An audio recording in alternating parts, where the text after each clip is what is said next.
Welcome to Meet Me in the City, a podcast exploring music through the boroughs of America. Today, you've already seen our guest in the episode link as you clicked through. We have on the podcast Kattie Dougherty Mullins of Real Lulu fame, and we're really excited to hear her perspective today and get stories from her time playing in and around Dayton. Joined as always with my two good friends and co-hosts, Dan and Shawn. What's up, boys? Hello. Howdy.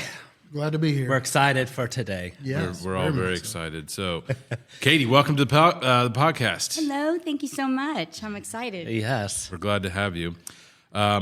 Just get us going and tell us where you're from, early memories, any kind of stuff, your backstory. How did you get to be who you are today? Well, started off first 9 years in a suburb of Cincinnati called Forest Park. Okay. And then my dad had purchased land southeast, and so they decided to build a home there. So then we went from that to rural. I have a hard time saying that. I know, that's tough. It's a weird word. And so for me, it was a culture shock from a very diverse Forest public Park. school, Yeah. and then went to a rural area. Yeah. And even for my brother and sister who are older than me, I feel really bad for them. It was hard on me, but harder on them. But anyway, and then when I was a senior in high school, I just knew that I needed to go somewhere. I didn't know where, but I needed to go out of there. But at that time, I knew Cincinnati was too big for me, and I didn't want to go to something like Wilmington College, which was too small for me. So I ended up at Wright State University. Oh, okay. Cool. So that was the best decision I ever made, because at the time the population was 18,000. I remember distinctly seeing that. And so then I had this great instructor who, in my sociology class, and it was just one of those coincidences where she was also my academic advisor. And she's like, in all of her lectures, she always talked about Canal Street Tavern all the time. Really? And in one of our meetings, she was like, "You would be really good working there."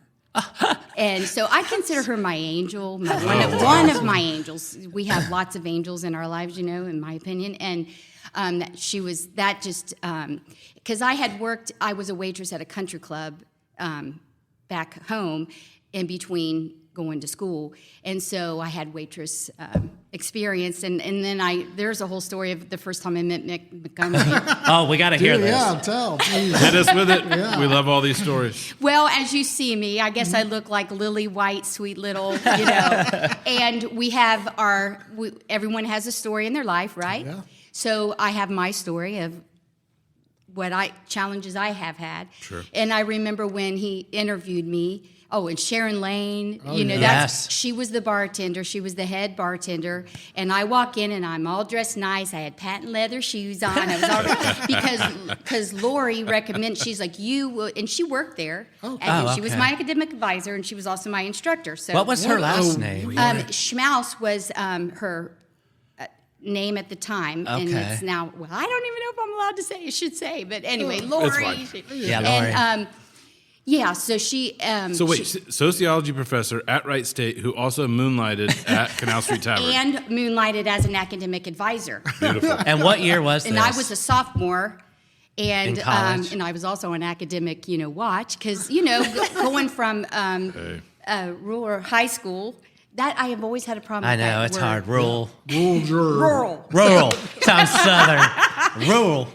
And so anyway, yeah, and so my experience, I remember, is 3 o'clock in the afternoon, bright sun, and I go up to Canal Street, and I'm getting ready to walk in, and I open up the door, and the door shuts, and it goes completely dark. Oh, Yes. Yep. And I had a flashback of my experience of picking up some loved ones at places that I was like, what the did she get me into? That's what did she get me into? So you had never been there before. That was your first time going in to go and I talk to them heard about so many. working. She always talked about shows at Canal Street throughout our of lectures. course. Yep. And she always had a way of connecting it to Sociology. even ethnocentrism. Let's talk about that in a bar,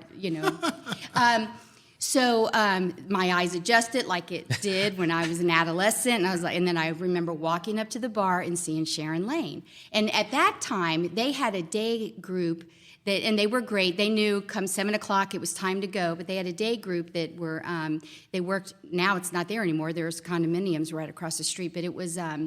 It was a moving company where they moved Allied. It was called Allied. Okay. And so all the Allied workers hung out. And so they're all there. It looked just like my memory as an adolescent. So I was like, oh my gosh. So I remember going, and then of course I put my guard on, and she's like, can I help you? And I said, I'm here to have an interview with Mick Montgomery.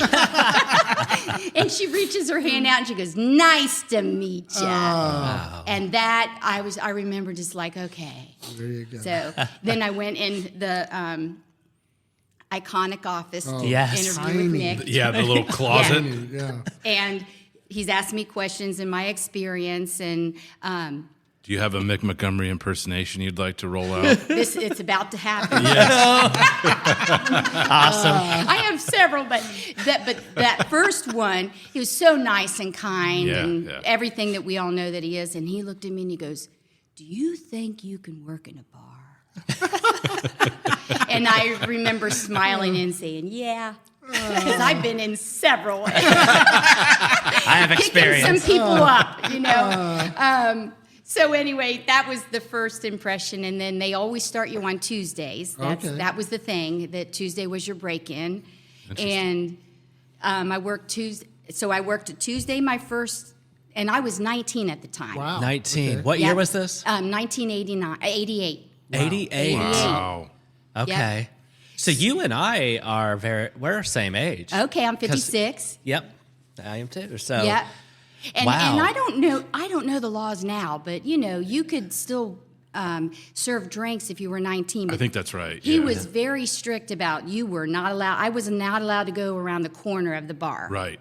I couldn't even go to where there was a sink to fill up water to make coffee. Yes. And he was very, and I understand that now because he didn't want to lose his license. Right, No. right, Yeah. right. Yeah, I So- think you had to be 21 to open, to pour, all that kind of stuff, be behind the bar even. Right. Yeah, I wasn't even allowed. I mean, I was not Yeah. allowed to go around the bar. Yeah, But anyway, good. But as soon as I turned 21, I bugged the hell out of him. I badgered him, and I ended get up behind being the a bar. bartender. Nice. Yeah. That's where I first remember you from, working at Canal Street. And it's funny because watching the Brainiac documentary, and I saw you, I'm like, oh my God. So many memories came back and, being there. So it was just great. And from that time, so first that was that Tuesday, and the very next show I had to do was Coco Taylor. And she's huge in jazz and blues, and she's called Mama Blues. And it was packed. So I started on a nice, cool Tuesday night, and then the next I was just thrown in, Crazy. being man. packed. But anyway, from that moment on, that they became my tribe. I still consider all of them my friends to this day, and so many memories. And he was not only a mentor, he became a very close friend of mine.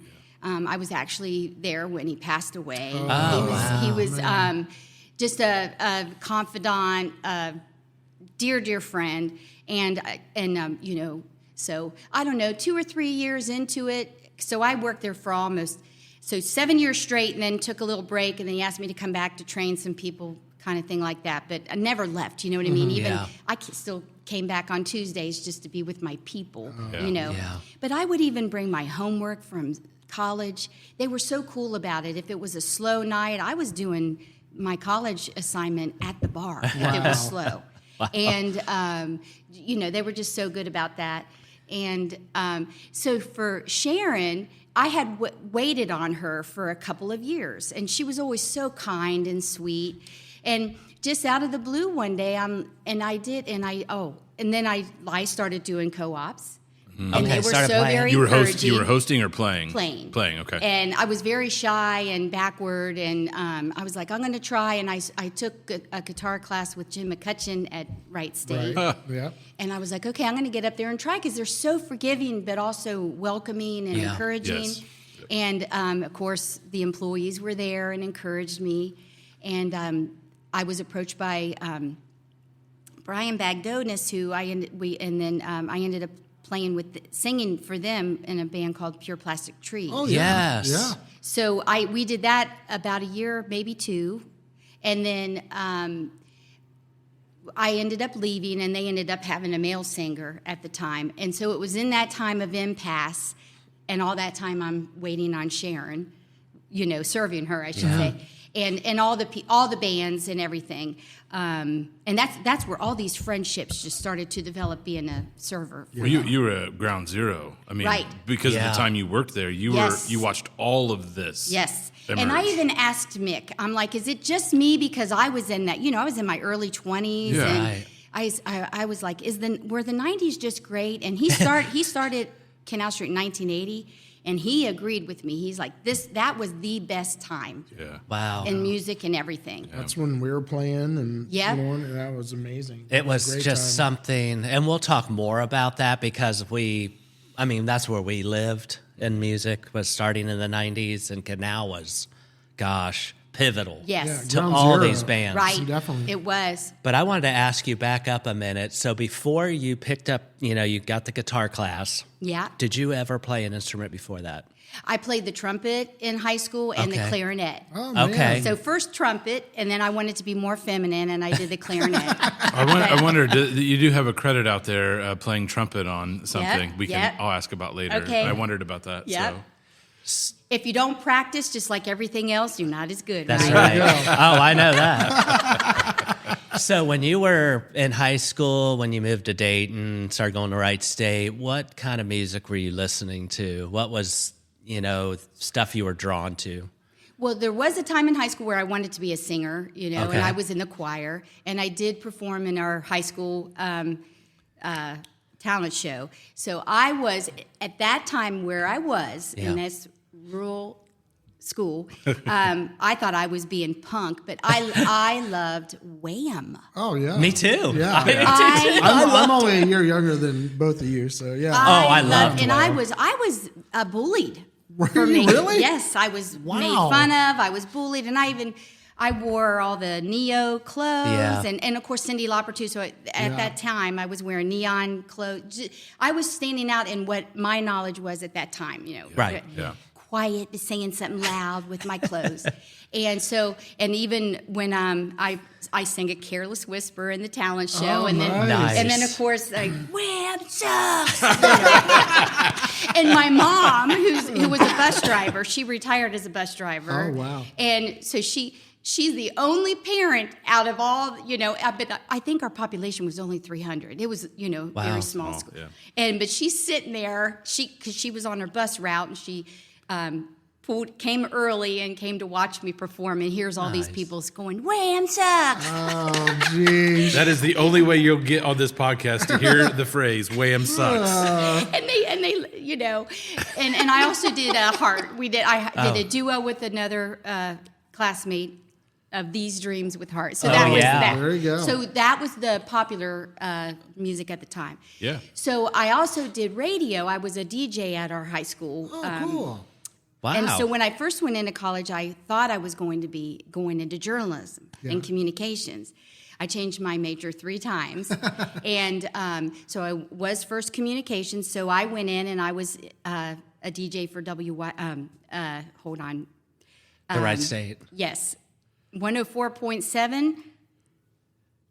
See? Yeah. It's don't okay. remember. We It's know Right State. Right 'cause, State's radio station, yeah. WWSU. Yeah, there I you go. remember I Nice. had to go WWSU. That's what they told me to say.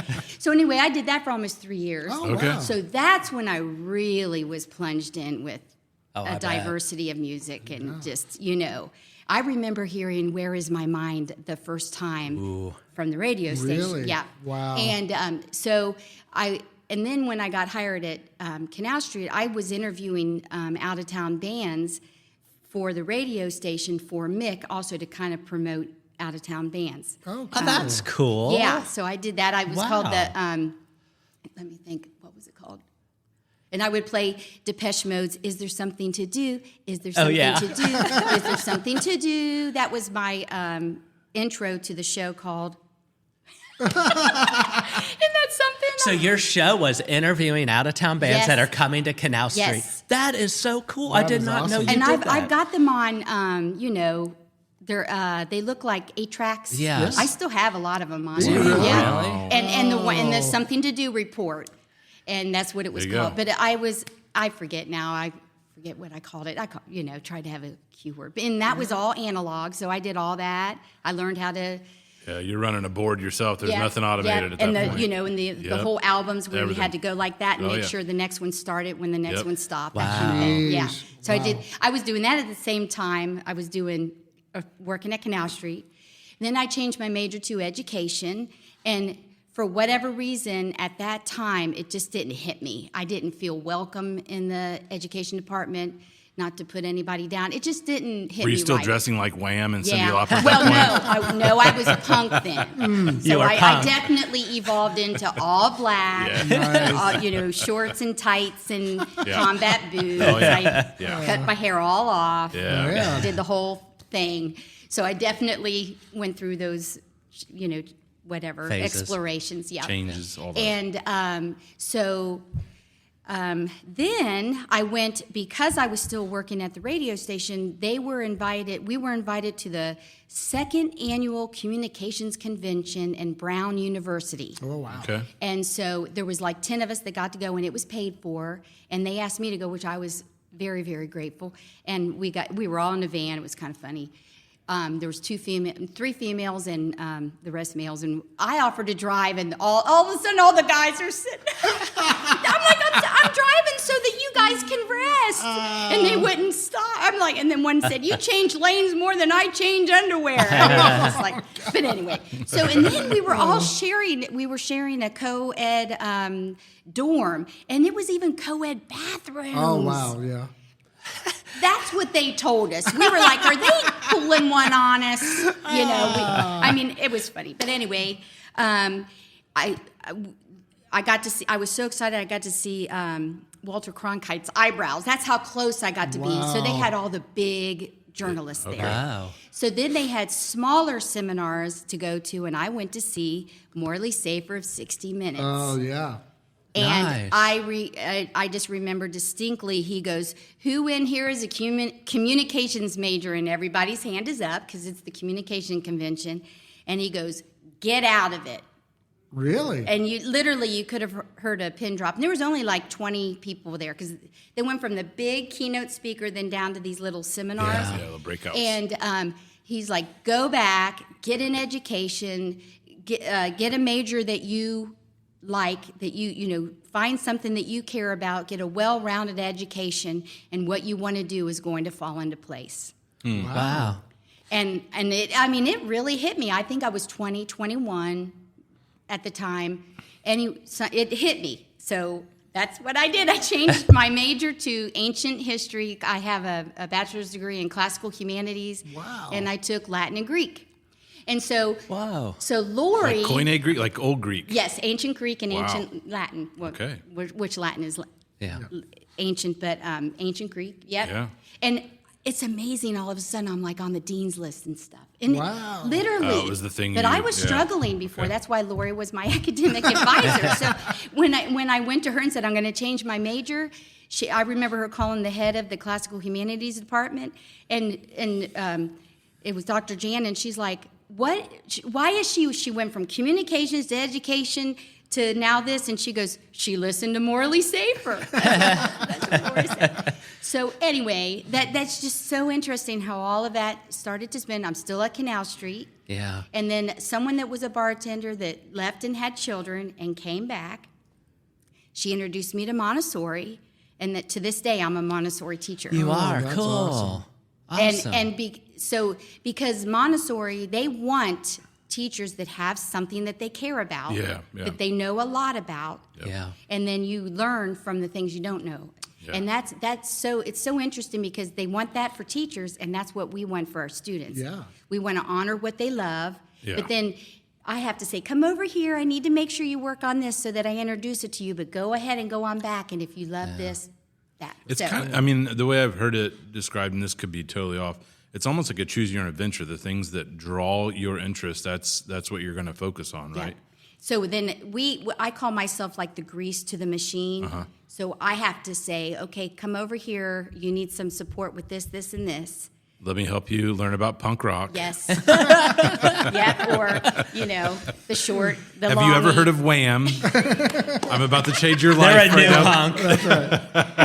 And then, of course, with Real Lulu, I also write educational songs. Oh, very cool. That's putting music into the classroom. Because that Amazing.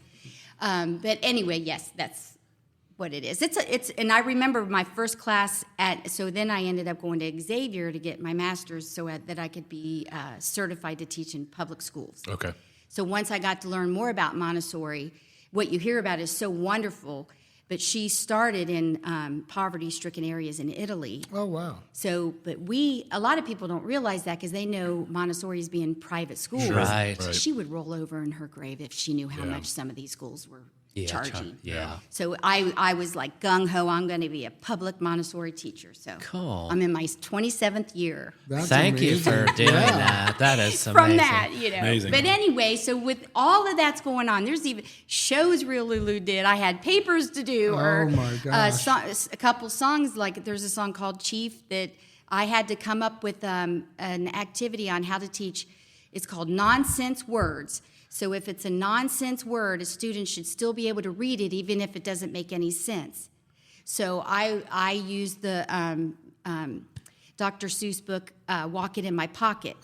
And so I was creating an activity on how to teach nonsense words with Walk It in My Pocket, and all of a sudden the song called Chief came from there. Wow. Nice. And then I call Sharon, So you were at Pure Plastic Trees for a couple years. Yes. Didn't they move out of town or something? Yes. Yes. Yeah. And then when did Real Lulu start to come into picture? Like when did you start to develop that? How did you and Sharon meet? Was it through Canal? It was through me waiting on her. Oh, cool. For several Oh, years. okay. I was thinking Sharon Lane. Yeah, But me you're too. talking about Sharon, Right, your Sharon partner. Catholic, yeah. Real Okay. Lulu. But Sharon, and then Sharon Lane was like all of our mothers, and she jokes about it now. She's like, you all looked at me like I was a mother figure. She goes, I was like 35 back then. But we all, Chris Heckman and Denny Wilson and Jamie Holiday. Yeah.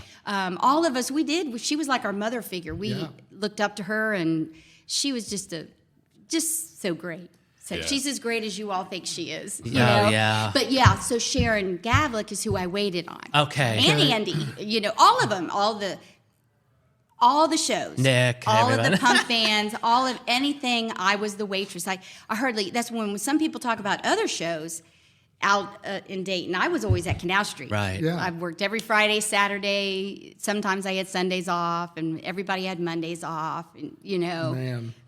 So when did you So say, I want to shortly- be in a band. I want to do this. So when I did Pure Plastic Tree, we were co-writing. They played the instruments and I sang. But I personally, not to pass judgment on anybody else, but I didn't like being the female up at front. That's at that time, whatever I was going through and everything, I didn't like it. And I also had this thing where whenever I sang, I just needed to do something with my hand, and I would beat the side of my leg. And there a time or two people would make fun of me for it, but it was just like out of a nervous thing while I was singing. And now I don't have to worry about that because I'm strumming the guitar. Yeah, that's right. But anyway, I was also learning the guitar at that time, and I started when I was 19 learning the guitar. And so I wanted to do my own thing. And so that's and I just liked Sharon so much. And I was talking to her, and she said something like, I just started the bass, learning the bass. Okay. And I was like, do you want to get together for lunch? And we got together for lunch. She brought her bass. We started playing, and I'm like, do you want to start a band? And That's awesome. she was like, okay, and that's really, and it happened rather quickly. I would say that was May or June, and then the band play. So when I had worked every band playoff. Yeah, I bet you did. From like 88 to that year. And so the band, The Method. Yes. The Method, they, in my opinion, and all the employees at Canal Street, we were like, they broke the seal. Okay. Because it was like, And it's okay, but it was I'm not trying to pass judgment, but it did seem to be like a popularity contest. How many people could get their family members out? For sure. Yeah, for sure. And when the method came, they broke the seal and they won the band playoffs in 92, I believe. Yes. That's awesome. And then the next year, Brainiac. Yeah. That was when, and I was friends with Tim because Jamie Holiday and I were very good friends, and they were roommates for a while. And we went to the Rathskeller to see the Brainiacs for a show, and I was just so blown away because he was in a band called Pink Lady, and then he also played the guitar for, it was Denny Wilson's band. Do you all know? Was it the jazz band? Yes. Yeah. Well, he played the guitar Giraffe? with his dad Wasn't for the jazz band that his dad played. Yes. And they even played at the reggae festival, even though it was jazz music. But oh man, I can think of it right now. The Whiz Bangs? Yates. Yes. Whiz Bangs. Whoa. Man, you pulled that out of He was the guitar player. Look at the big for brain on Shawn. And he sang one song, and it was called Red Man. It was a great song, and I remember going up and like, man, that sounds so good. But that was the only time he sang at that time. And all this while, he's in the background forming this Brainiac. forming Brainiac. And so Steve Johnson, who played the drums with Pure Plastic Tree, when I was in it, he even played for the Brain. He was like basically trying people out. Right. Yep. Yeah. Before. And him and Trent are friends. Steve Johnson and him are friends. They all went to high school. So cool. they were friends. But anyway, so I just remember being blown away when he played at the Rathskeller, Brainiac. We were like, oh my gosh. So, then Brainiac won the band playoffs. And so the year after that, that's when Sharon and I started playing. And I was like, you want to do the band playoffs? And we had only played like a couple of shows, maybe 2. So So you said May, June was when you guys started the band. Right. What year would that have been? 92. 92. No, I'm sorry, 93. 93. 92 is when I graduated from Wright State, and it was that next year. Okay, so the Method wins in 92. Right. Brainiac's Yeah. 93. You might want Are to you double in check there me on somewhere that. too? Yeah, Tim. I don't remember what year. So yeah, we won. We beat Cigar Head, but I don't remember what. Wow. year that Okay. was. It's out there. We have to check have you seen that Canal Street website that has all of the shows? It's pretty cool. I know the man who did it. Okay. And he passed away. It was a love. But Mick's son Eli gave him all Mick's calendars, I didn't know that. and he literally page by page by page, hours and hours and So cool. hours. Putting that in. It was And so he cool. would call me. His name is Jim. He was a really nice man. And just like you all, loved what Canal Street was. And every couple weeks he'd tell me how many he'd gotten to. Oh man. Yeah, he needed to connect with someone. I'm up to year 95. Wow. Yeah, so yep. It's an amazing thing that they did to put Yeah. that he did to put all those shows up He there sure did. because how would you remember all of it? Exactly. And he you would lived get it. really excited. And then he'd say, "Katie, I found when you guys won the band playoff." And he'd call me back, call me up. Yeah. It was All right, so you guys start playing. Yep. Hey, let's get in the band Yep. playoffs. And she was nervous. Yeah. And I said, but at the time, you got $1 or $2 for every vote. Right. So even if you didn't win, you still got got some money. money. And so we were like, we'll save money to record if we ever do, And so, and it was just amazing. And I will say, our first show, we had so many friends, and it was other bands that came out to support it was us. that would be you've got like the inside track because you're Yeah, there. You're Yep. part of the institution And I told playing. everybody. Yeah. I did. Scott Bodine. Anybody that came, I'm like, Real Lulu's playing.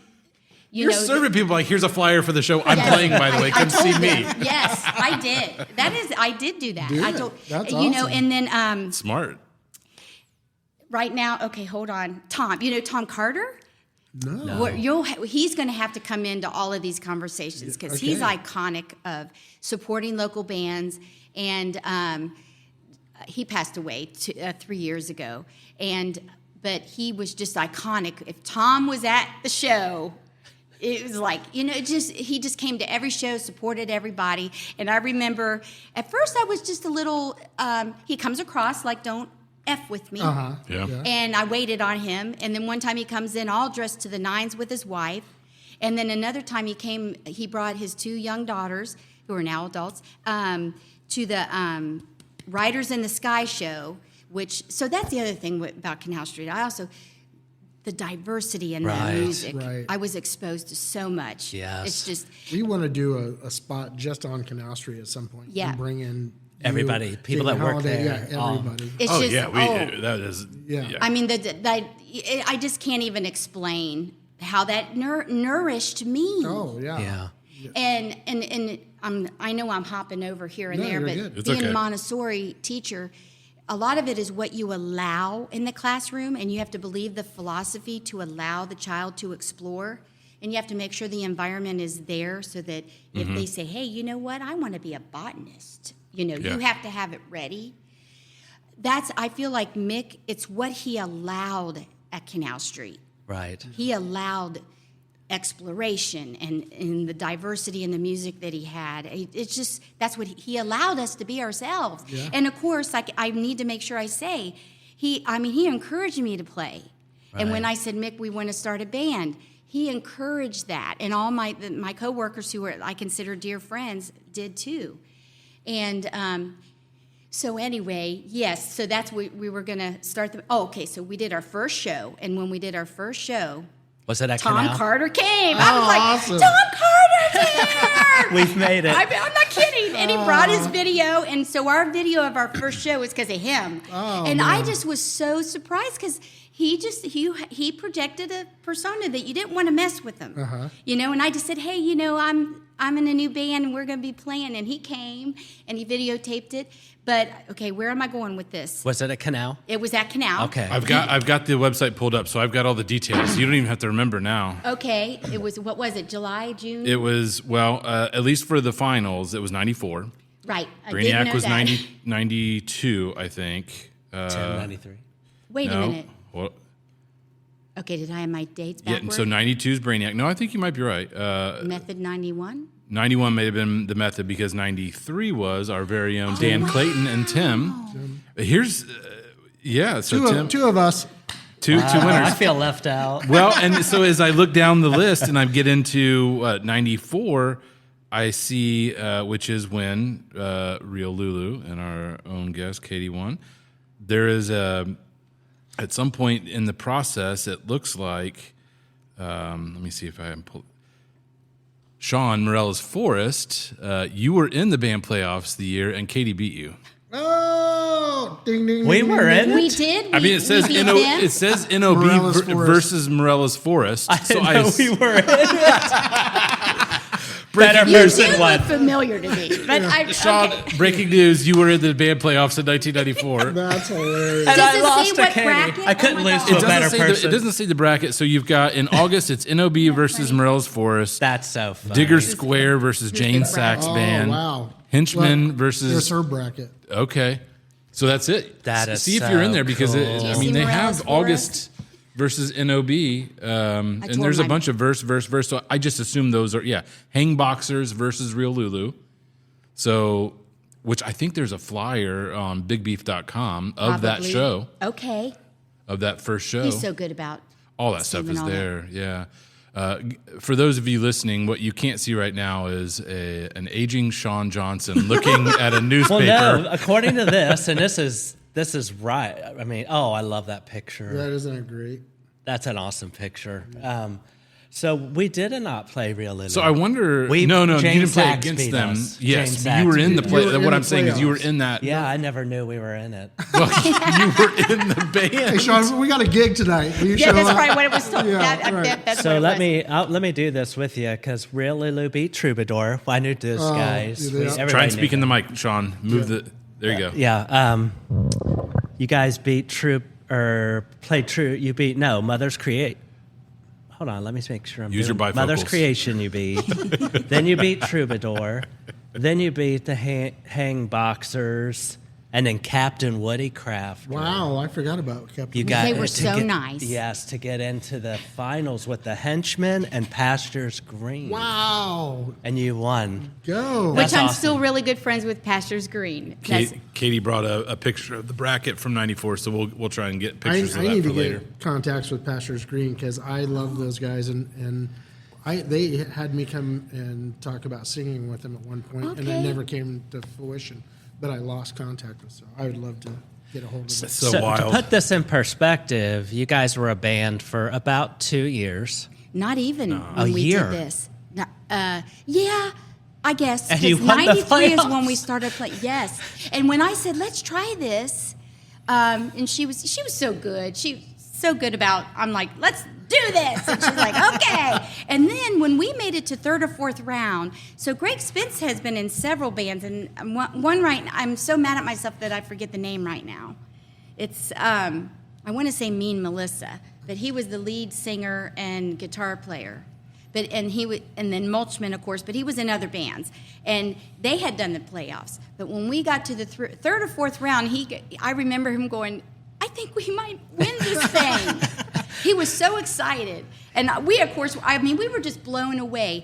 Even the bands that we had beat in the whatever, the Steps, they would come and vote for us. Yeah. It was just so. Yeah. It was peace, love, and happiness at that time. I'm not Yeah. kidding. It was. We loved. It was just so much love. Yeah. You know? And we talked about several times the support of the scene, and, Yes. and that's another Mick thing. If Absolutely. you want to be supported, you have Support to it. support the scene. Come on, say it. You know, I've heard you say it Hey before. man, Yeah. if you want to be supported, you got to support the scene. That's perfect. But it really was. I mean, you went out to those shows, and again, it almost was Canal Street. There's other places that had shows, but Canal Street seemed to be ground zero I of agree. what was going For on sure. at the time.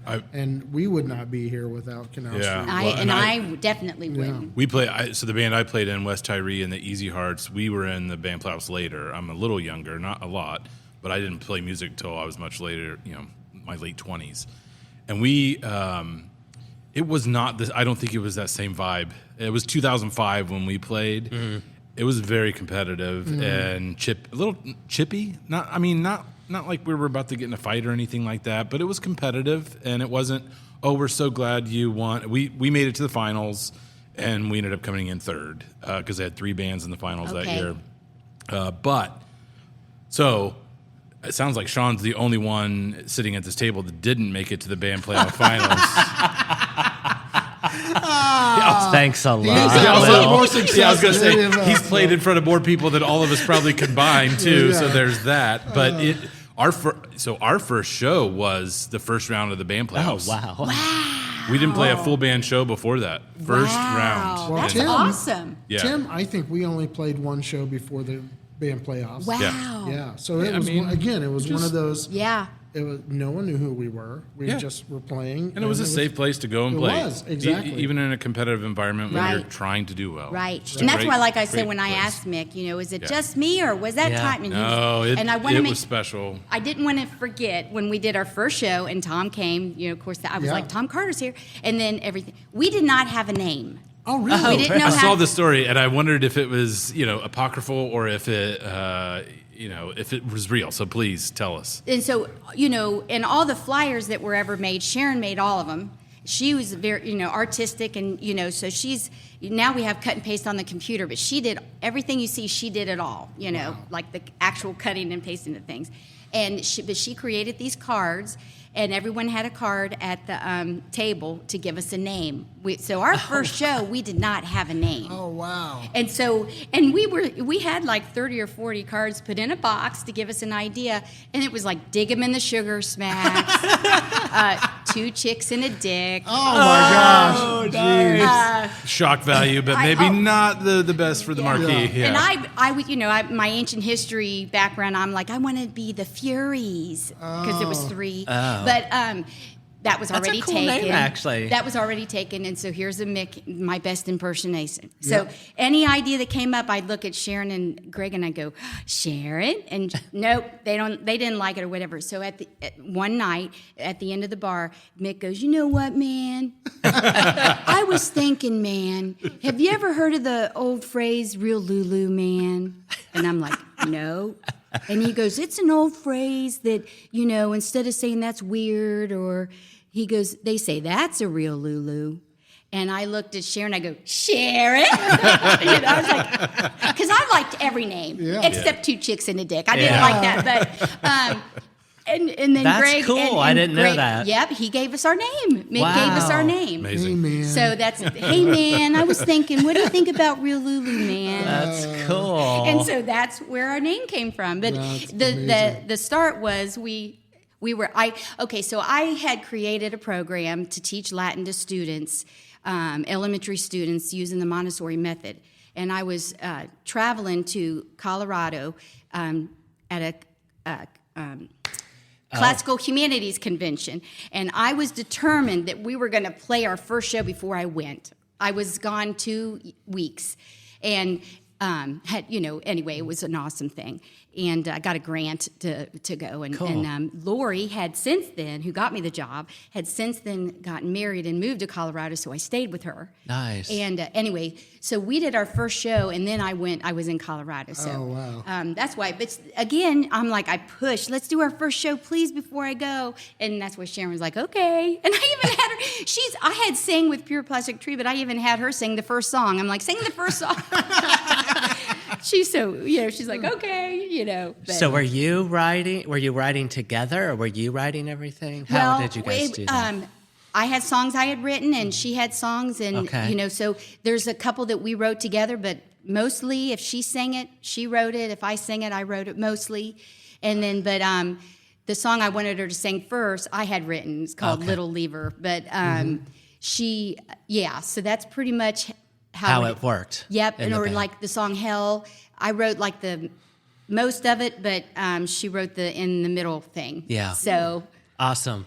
And then, of course, Greg would say, and he said, I've learned your language, because I'd say, play faster. And he goes, you don't want me to play faster, you want me to play harder. It's like he was teaching me what I was like, I want it. He's like, no, you want me to play louder instead of faster and stuff like Okay. that. So, Dan? I was just going to say, so getting ready for this interview, I went back and listened to your songs, and the indie punk, and that's the thing that I didn't remember was you guys had some amazing harmonies.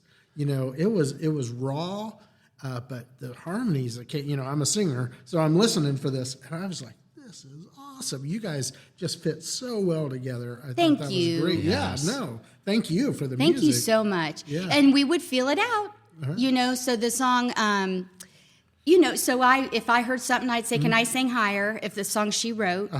And then I would say, I would really, I wanted you to harmonize with me here. And the one thing that I said to her when we started is, I said, I want us to make a pact that, first of all, not one person's in charge. There's no leader of the band. Right. Yeah. And that we want to have fun, that we want to be good to each other and have fun.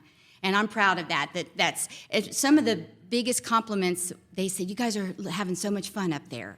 And that to should me be. was a compliment. Yeah. Yeah. And I hope and I think that that's why we were able to get drummers too. Yes. Yeah. Definitely. Because So- you've had some great drummers Yeah. through the years. One thing I wanted to ask you before we talk about your drummers, because it's like, wow. Yes. Great drummers. Oh, yeah. I know, we were like, what? Greg Spence, starting off with Greg is Yes. amazing, and he's in all these. I played with Greg in Sour Belly Oh, wow. with Brian, and Aw. so This guy over This here. guy. I don't even remember playing the band playoffs, so they just rips off all these other credits. that's like- not important to me. Playing with like Greg Spence Yeah. and all right. Yep. or Dan, playing with Dan.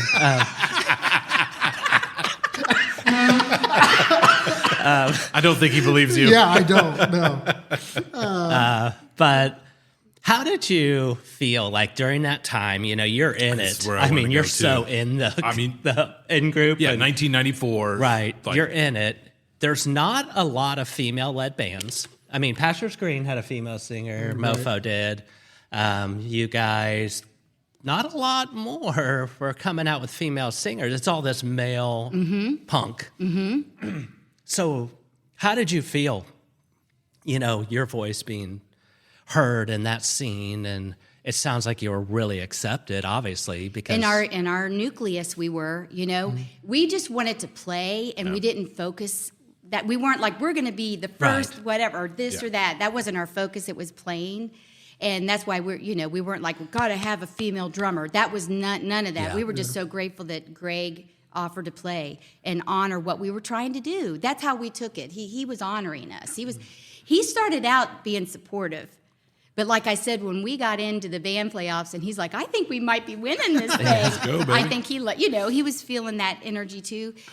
We didn't, but I will say, I mean, I know that the intentions were good, but I did have several males come up to me saying, do you need a lead guitar player? Oh my or you gosh. need a lead guitar player. I'll be a lead guitar player for you. And I learned how to say thank you, or, but Right. because I'm definitely not a lead guitar player. I've never tried to play off to be one. You know what I mean? I'm a rhythm guitar player, and that, I remember kind of being offended by that. I remember Yeah. like, so you're saying that I need a lead guitar player? Is that what you're saying? But that was the other thing we agreed, where I wanted it to be what it is. Yeah. And that was when we did get into recording after the band playoffs, because we had some money to record. Yeah.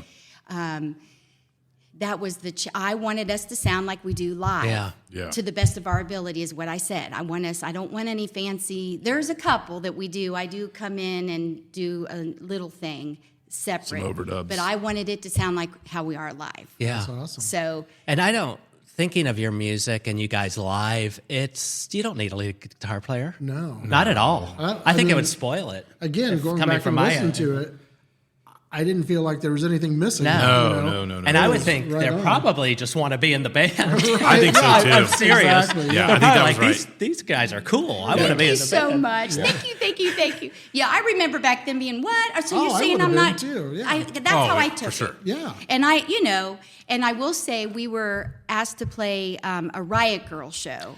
I remember Sharon kind of I would like for her to be able to speak for herself on that. But I remember we were like, because we didn't want to be the one or whatever to say, girls in the front, guys in the back. Because that's what that was at the time. Girls in the front, guys in the back.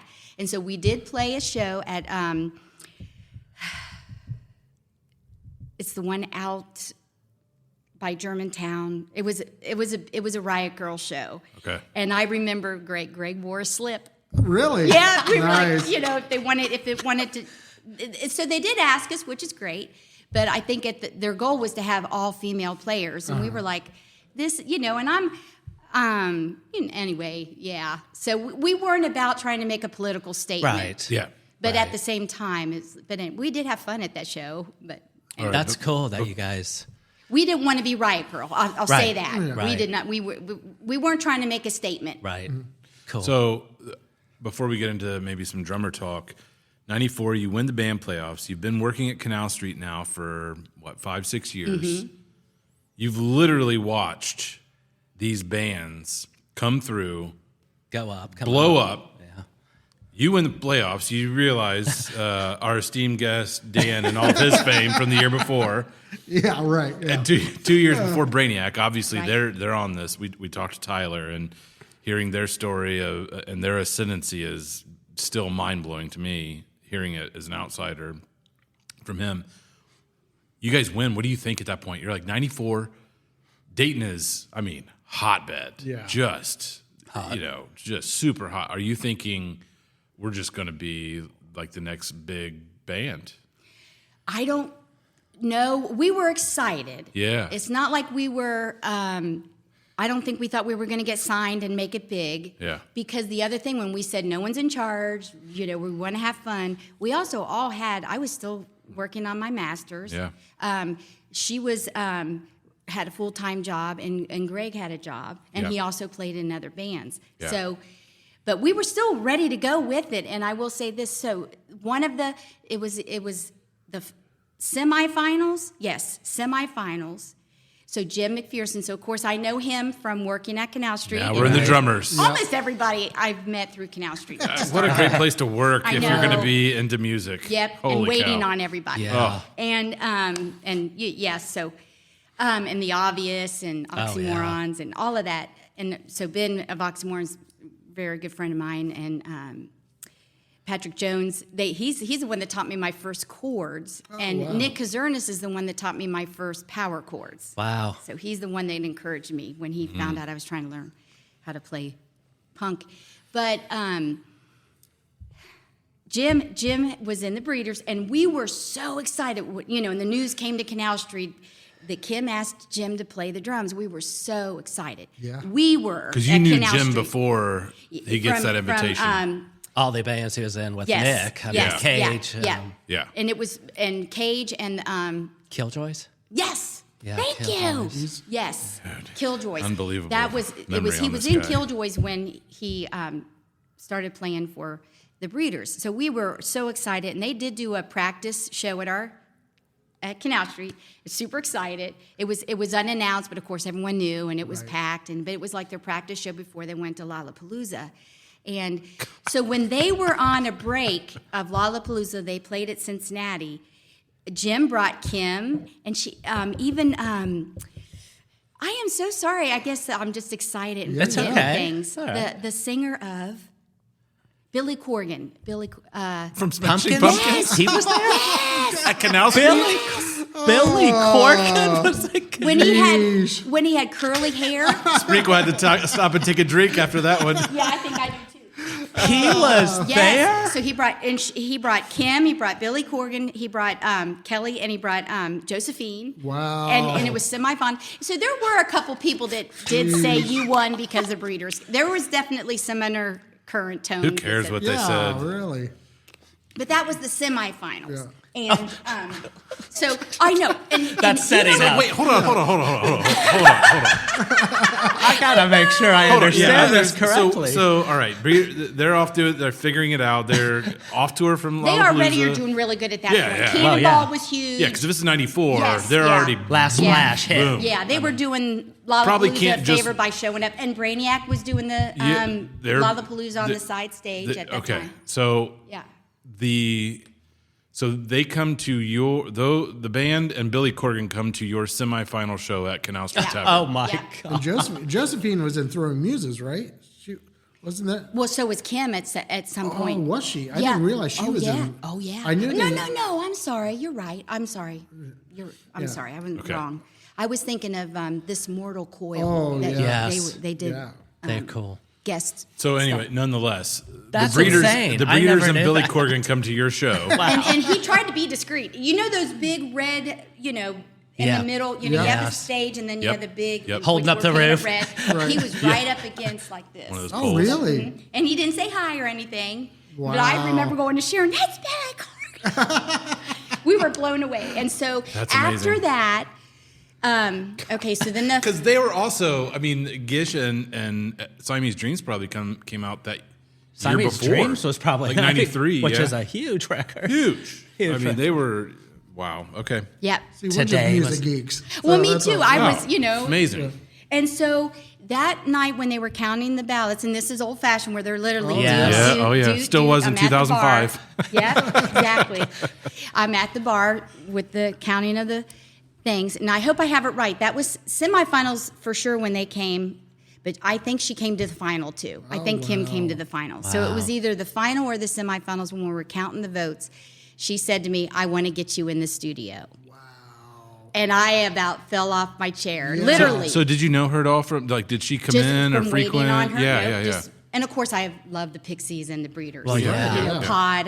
Pod's was a on. great yeah. album. Yeah. And all of that from when I worked at the radio station. Yeah, stuff of course. Too. So, You have such a interesting sort of history that it feels like you couldn't do anything but be in a band. Yeah. I know. If you look It's at setting you up to be in a band. everything, the whole invitation to work at Canal Street, Right. moving over with your degree, and the radio station. It's all Right State. Also, we've talked Juliet came out of Juliet, Don Thrasher. Yep. Yep.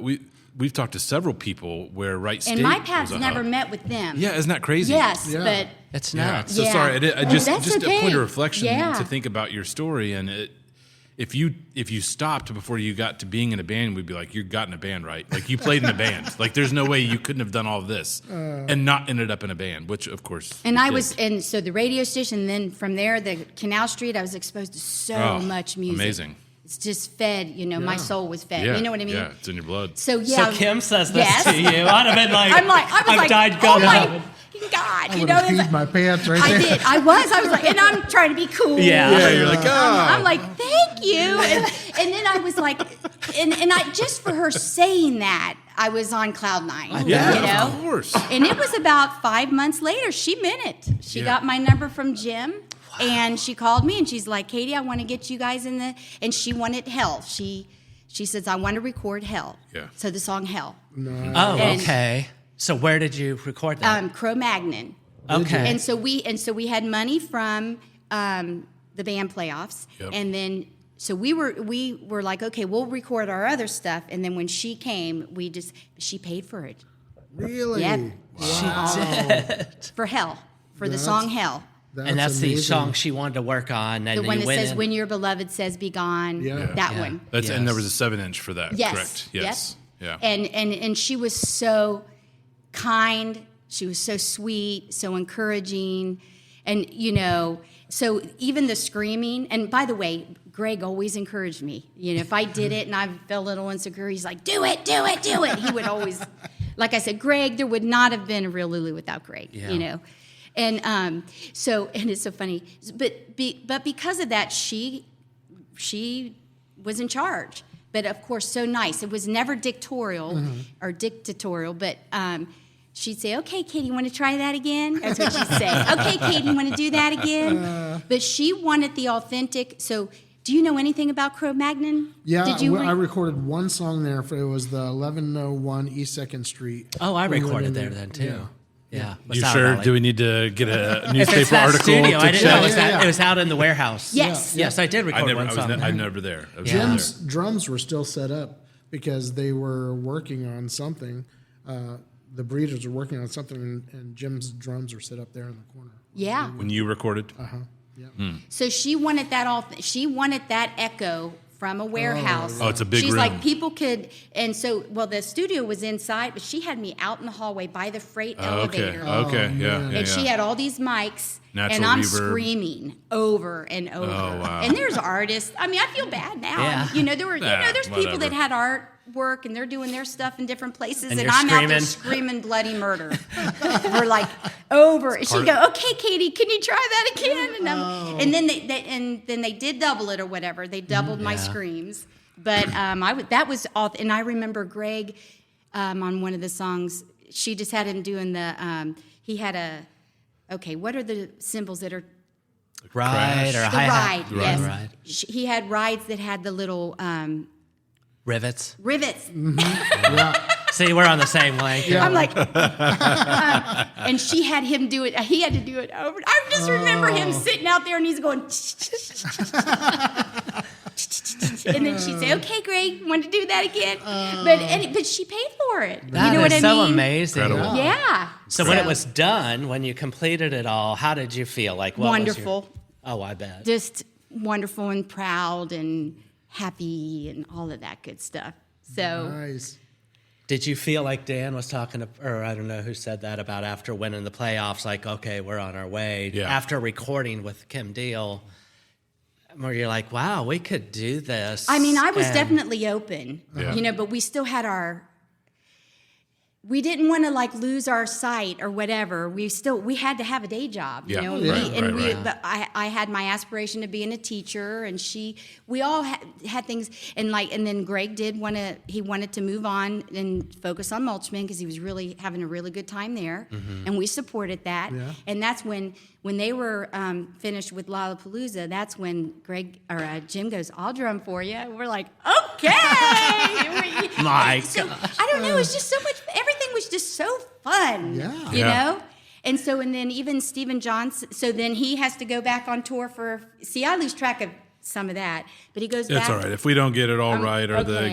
it's fine. Yeah. I just know it he really had is. to, and he's working full time. Jim is doing major construction work during all this Wow. time too. Geez. What? He's a major construction worker, I didn't know that. Oh yeah, he was working always.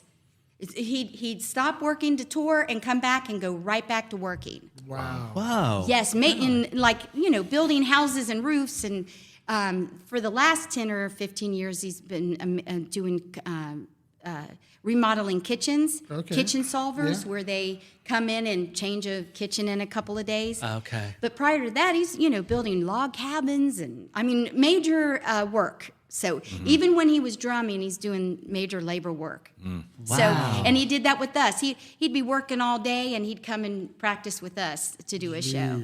Wow. Yeah. So Did he live out west Ohio, somewhere out in a little town? Lewisburg? Yeah. Lewisburg, that's right. And see, now then when they toured in, so I'm close friends with them. So when they toured in and opened up for Nirvana and were in Australia, I was their nanny for their kids. Oh, wow. They were gone for 10 days, and I took care of their kids that are now adults. I know. I was Mick Montgomery's. His 2 kids, I was their nanny too. Oh my gosh. And I wanted to have a Montessori room in my house, and Mick went with me. We went to Big Lots, and we bought all the things. I reconstructed my attic into a Montessori room, and his daughter and son, who were 3 and 18 months, came to my house, and I did Montessori every day with them. That's amazing. That is so I know awesome. and he was so he wanted to support me, and they paid me too. So he helped me buy the stuff, and then he paid me for, and then Jim and his wife Amy, they paid me to be their children's nanny. Yeah, so I did that while they were in Australia, and then so it's just like it's just all the time. Smokes. And so then when there was a break, and they had, so this is 96. Yes, 96. So there was whatever a break, a year or so they had, Breeders hadn't played. They were asked to play a New Year's show, opening up for Primus, and then it would be a total of 2 shows. And Kelly wasn't able to make that commitment, so Kim calls me and asked me if I'd play it. Really? So you did? Wow. I did not know that. There's no information on that anywhere. I didn't come across that I at do all. I don't think it was. There was one review of one of the shows, but do you all know Chris Weddle? He loves music, and he catalogs a lot of live music, and he found that actual show recording, and he sent it to me. One of the shows. So anyway, where was that? Where was the show? And that was when she was, she was doing Tammy and the Amps, and then took away Tammy and the Amps, and it was called the Amps. Yeah. And so while she was still doing the Amps, and that was with Louie Lerma, Nate Farley, and Jim, that's when they were asked to do a show as the Breeders. Okay. And so that's when she told Jim to ask me, and then she called me and said, "Do you want to play the guitar?" And I was like, "Oh my God!" And then I called Sharon. Sharon, do you mind? She goes, "Do it!" I was like, and I was literally like 2 semesters away from getting my degree, but it was Christmas break, and Nate Farley had to teach me every single song. Really? Because I'm not one that can hear a song and pick it up. Me neither. I envy people that can do that. Yeah. And he taught me every lead, and he worked with me for hours, and he was so patient. So I really want to make sure I get that out. Yeah. Nate Farley taught me, but of course, then these are songs that I've loved for years. Sure. Yeah. And I got to sing Iris. She asked me to sing it. Really? Yes. I'm like, I love that song, Iris from Pod. Yes. You know the song I'm talking about. Oh yeah. What a book she I was so excited that she asked me to play that That song. is such a cool story. I didn't know you got to do that. That is awesome. And so I'm having fun. And you Thanks for so coming you on. open. So the 2 shows you played, you opened for Primus. No, we opened up for Primus once, and so that's a story too. But Oh, I bet it is. so we had so that was so and I've never been to San Francisco. It was in San Francisco. Yeah, it was in San Francisco. Wow. And so it was right after Christmas, and then before New Year's. So there was one show that was like 350 seats, and that was meant to be more like a practice to get ready to open up for Primus. Gotcha. And then they added on a 3rd show after Primus. But Primus, so it was on the dock of a bay, at San Francisco Bay. Really? And it's funny, my dad at the time, he's like, "Kath, because I'm Catherine, so they call me Kath. And he's like, "Kath, you got to go to Alcatraz." And I'm like, "Dad, I don't think I'm going to have time." And so I did bring a picture. There's a picture of me like at the dock pointing out to the Alcatraz. island. And it looks like I'm touching it. But to follow my dad's orders. Yes. Go to Alcatraz. Amazing. But anyway, so it was a dock, and so it looked like a what do you call it? Where airplanes Hangar. Hangar. It looked like a hangar, and that's where we opened up for Primus. Wow. Was there a lot of people at that show? I want to say it. Maybe you can find out. It was like 5,000. It was like Holy smokes. if not, Okay. I might be wrong. I retract my statement about Shawn playing in front of the biggest crowds. I might be. You may have. I don't know. Who knows? Maybe you can find out. We'll look. It was a lot. Yeah. But it was a huge hangar. Went all the way back, and it was packed. Oh my God. So I had done the one show the night before, playing songs that super nervous, didn't want to I was wondering. up a Right. breeder song. Right. Because I even did the ding, ding, ding, ding, ding, ding. Anyway, I was super nervous because I don't consider myself a lead guitar player, and I was doing some leads. And so Primus crowd didn't like us. Really? Oh. They did? It seemed like it. Were And they just anxious they to were see just like Primus? I or? guess there was one band that played before us, and then we played. So and I'm telling you my perspective. Yeah. They were perspective, I should say. You hopefully maybe can ask other people to verify, but I'm telling you this. So they were throwing things at us. What? Throwing paper, I'm playing the guitar. I'm already nervous, playing the lead. Someone threw a dime. It hit my chin here Oh, my and hit this gosh. bone here. It went king, and I'm like, and I'm like, oh God.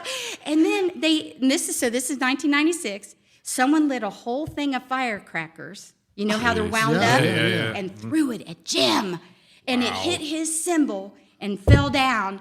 And Jim just keeps on going. Oh man. Just keeps on going. Jeez, What a bunch of punks. I mean, Get over it. so I hope I'm okay to tell this story, but I was not having fun opening up for Primus. It was. It's like they wanted us to get off the stage. So, and we left shortly after that, after we were finished, and we went back to the hotel. Which that's another. There's a famous hotel called the Pink Flamingo or the Flamingo, and. So anyway, this was a wonderful time for me. You know what I mean? Oh, I bet. had a blast. Yeah. Just had a wonderful time. But we there was a pool there. So the famous artist Keith, who he does those. Keith Haring. Yes. Yeah. He does What the in bubble. the world, dude? Shawn just pulls everything. You're helping me. Unbelievable. So his art is at the bottom of the pool. Oh, wow. So it's Keith Haring art in this pool. I think it's called Pink Flamingo, and it's in a. You know how like here we'll say St. Anne's Hill, or we'll say their neighborhood was called. The nickname was called. Now I'm going to forget. They had a name for it. It was in San Francisco, Tenderloin. That was the nickname of the heard that. area called the Tenderloin. So Did you hang out with Primus? No, we did not because I don't think Kim was very happy. Oh, I'm sure. I mean, do you think they had a hand in picking you guys to come play? I don't know. I would think it'd be pretty random for I a would one-off think show. Primus would be the picking you guys. Someone picked you guys to come and play that show. I mean, they had to have. Yeah. And at one point, Kim even did this. Really? But then they were saying stuff back, and she goes, "Oh, I wasn't doing that to you. I was doing that to my friend Kim, who's doing the lights." All right, so 90, Which I don't know. No, I Johnny, didn't ask Kim. Johnny So Kim, cash salute there. yeah. I don't know. I hope it's okay that I'm telling that Oh, story. no. But for It's me, okay for it us. was I had a blast. And the woman named Kim who did the lights, she did all the lighting for Lollapalooza. Oh wow. And her name was Kim too, and she was so nice. She took and we had one day off. So when they added that third show, we had a day off, and she took me around to, Nice. you Where was the third show? know, San Francisco yep. area. And that one was a 700 venue. So Wow. so the two venues we played before Primus, they liked the breeders. They were there to see the breeders. Cool. That's a great story. Yeah. I don't think anybody's going to fault you for that. It's your No. experience. That was my experience. That's right. I was like, they don't like us. It's crazy. But It's crazy. It doesn't seem like, Primus is kind of its own thing, and Les Claypool in particular is his own thing. But it's not like you guys are that adjacent. It's the same ballpark, not stylistically. it could have been exactly. that it was Who New Year's knows? Eve and that they People are just amped up threw and stuff they're at just people ready. because Who knows? I know people do that. Crowd dynamics, what? But we took it like they did. I took it like they did. yeah, like if you got Yeah, hit when in you- the face yeah. of the dime, Yeah, it's like, that come hurt. on, man. I bet it did. So even one of those metal things that you clip a pin on your shirt, that hit me. Oh I mean, my it was like gosh. random stuff. Yeah. So as Real Lulu, did you guys tour? Did you guys play out? How much did you play outside? So I mean, just going back to the time frame, 96. You go to play this show with the Breeders, but that's the year your record came out, right? It was 96. Yep. Yeah. And actually, Jim and I and Sharon played a show the night before we left, and that was in Indianapolis. Okay. Oh wow! And that was, that's what Sharon's so good at things like that. That was a good show. That was a good show in Indianapolis. We opened up for somebody. I want to say Iodine, which we loved. Oh, yeah. We loved. I think Iodine is who we. No. It was a pretty cool person we were opening up for. Okay. I'll have to find out. You might remember by the time we're done. Yeah. Yeah, it may hit you. Yeah. But anyway, we did that, and then the next day, You flew Jim out. and I got on a plane and met them at California. Okay. So back to we were. Dan. But as far as the actual tour, Mm-hmm. we didn't have like an actual tour plan. We really just kind of wung it, winged it. Or it's like we felt like for a band that we weren't on a major label, we felt like we did pretty good at that time for a band that wasn't on a label, and a lot of it was word of mouth or So linked. like mostly Midwest shows, Yep. or okay. We did, and so the story with Timmy Taylor's, we did try to get on the South by Southwest. Okay. We did try to get on things like that, but like I said, it was us. We were just doing it ourselves. Right. Yeah. So it wasn't. It was called the St. Louis Music Festival, and we got in that. And Okay. Brainiac did too. Wait a minute. I'm so sorry. Maybe Brainiac didn't. Cage did. Yes, it was Cage that got in the St. Louis, and we got in the St. Louis. And that, so South by Southwest was pretty big back then, Yeah. and they were trying to bring it east. Okay. And so St. Louis was one of the first that was trying to Do a do South a by North by South. North. More yeah. regional kind of thing. Yeah. So we got, that's when, so our friend Steve Johnson, who also played the drums in Pure Plastic Tree, he was playing with Real Lulu for a while. Okay. But his wife has physical challenges, and he didn't feel right being out of town because he's her caregiver. Sure. So that's when we almost were going to have to cancel, even though we were really excited. And I had told Daryl, I had said something like, we might not be able to do the show. And that's when I come back after working at Canal Street or something at like 2 a.m, and this is what was on my kitchen table. Do you want to read it out? Oh, Is that okay? what? Is it okay if Shawn reads it out? Yeah. Katie, the grapevine speaks of a Mr. Tim Taylor who wants to drum for Thou rock group. Contact him soon. I'm working at Vic's tonight. If any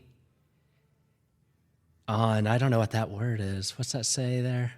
If any. That's weird, isn't it? Any on focus? I don't even know. I don't even know if I paid attention to that. I was like, I saw Tim Taylor. I was like, holy shit. So Tim Taylor wanted to so drum someone for must you have guys? said, Stephen can't do the show, and he said, tell him I'll do it. Wow. And so Jeez that and was Pete's. that's what I mean. It's like, no, we didn't tour. No, we weren't on a major label. But everybody and their we just brother had wanted so to play much- for you. I mean, and we did, what do you call it? It was all day long for 3 or 4 days. Really? Yep. So Timmy did play that. Yes. Timmy played drums at the St. Louis Fest. Yes, I didn't for know us. that.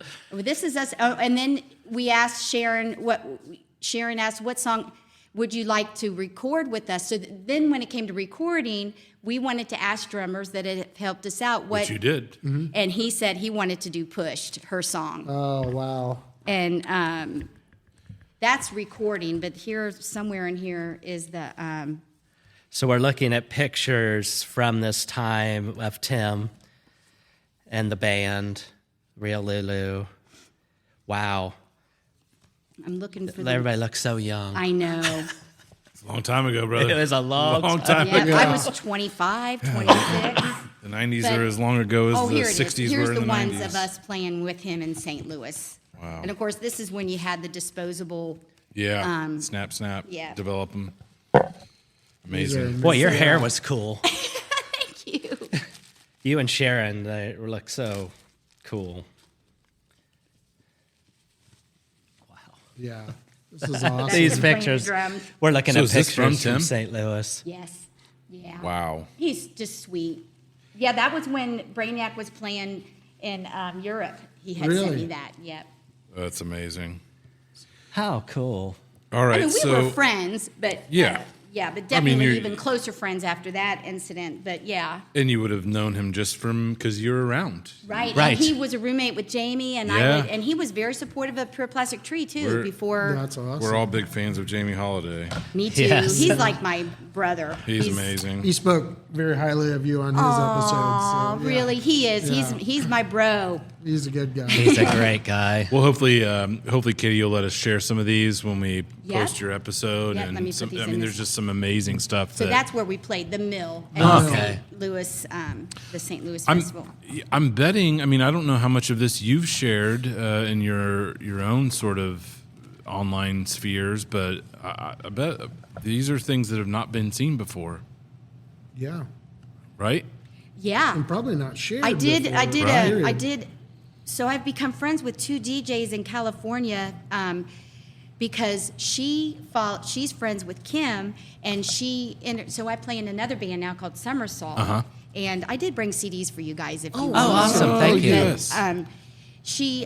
We played the music festival in 2019, and so she's friends with Jim, and she interviewed Somersault for the music Oh, festival. very cool. Wonderful. And her name's Lisa London. And since then, I've become friends with her and the other DJ. Every Sunday, I listen to it. It's from 3 to 6.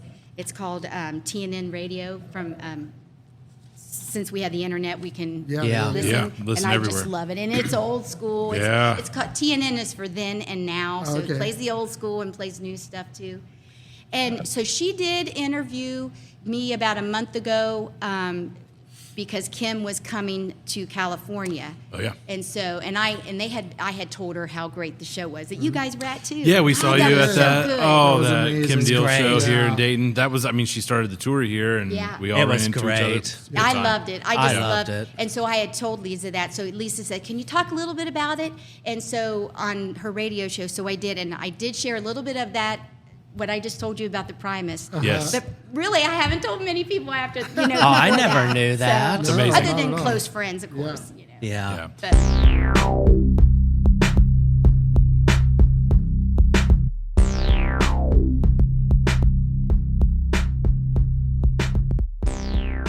Meet Me in the City, sponsored by Twisted River Coffee Roaster. Twisted River offers an unpretentious approach to specialty coffee. Visit twistedrivercoffee.com and use promo code INTHECITY at checkout to receive a one-time discount of 10% off your entire order.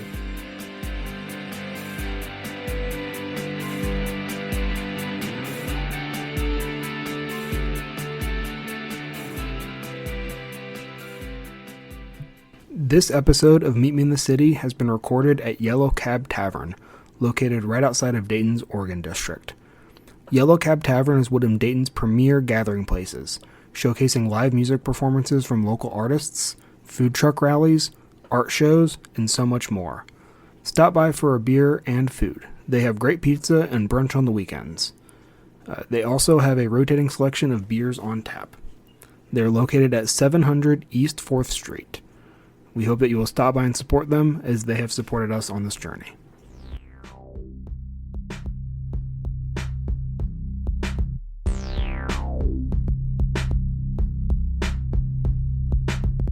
So you get the record. You've invited all these incredible drummers who it sounds like all wanted to play with you and your band. Record comes out. What happens after that?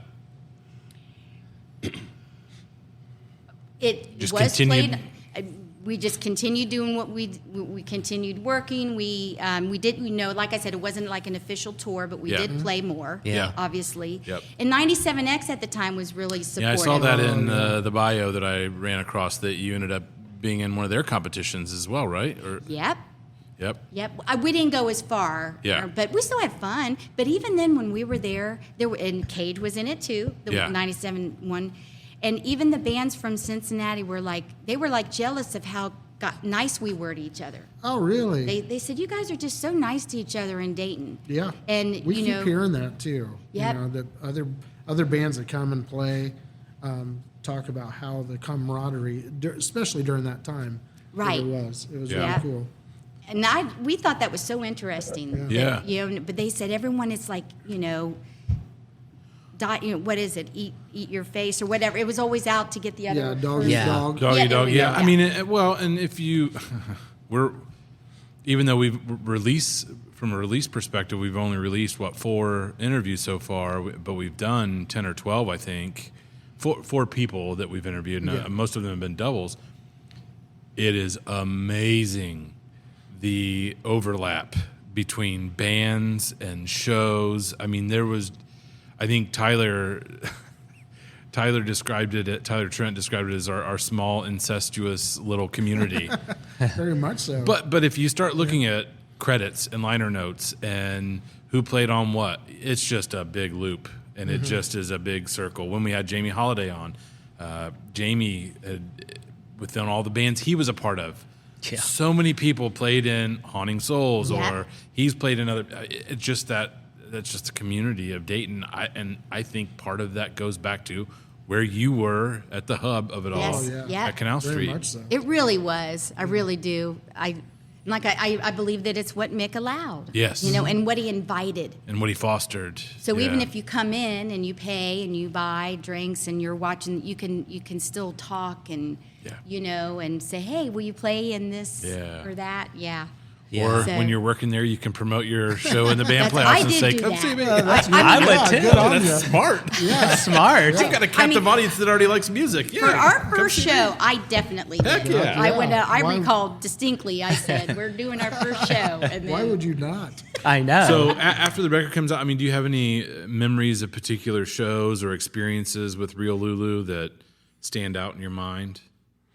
Well, the CD release Yes. Tell was us. awesome. Same At thing. Canal Street, I'm assuming. Yeah.